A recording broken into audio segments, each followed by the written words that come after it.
法王晋美彭措传，索达吉堪布著。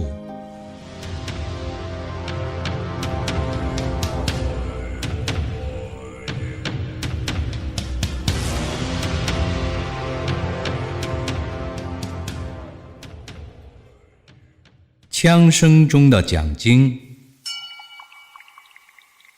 法王26岁时，由于众生的共业所感，藏地发生了翻天覆地的变化，出现了骇人听闻的战乱，城门失火，殃及池鱼，百姓流离失所，人心惶惶。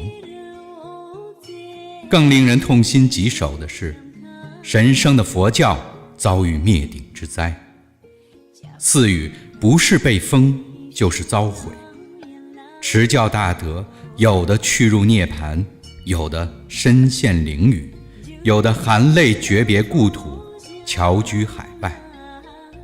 佛法兴盛的雪域净土遭受了惨绝人寰的灾难。放眼望去，尸山血海，惨不忍睹。在这样兵荒马乱的年代，哪里还能讲经说法？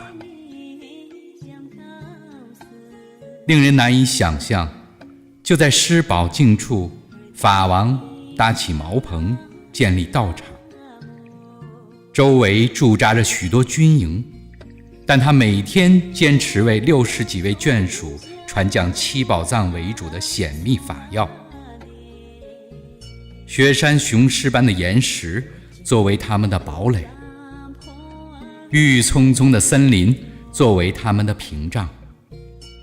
战火冲天，枪声不断，有时子弹落在身边，有时击在树上，打得树叶七零八落。可法王却神态自若地传讲佛法，不为所动。坐下听法的弟子却各不相同，有些颇有定力的人信心稳固，效仿上师凝神专注；有些三心二意的人则忐忑不安，心有余悸。极为奇妙的是，周围的军队来来往往，川流不息，有时昼夜巡逻，却丝毫没有发现法王传法的场面。在此期间，一日梦境中，法王以幻化身来到同色吉祥山，于中央的莲花光明宫殿中，与成千上万的空行持明众一起做会供。随后又去了西方金碧辉煌的无量宫，在那里见到乌金莲花生大士，并面见了无数持明者。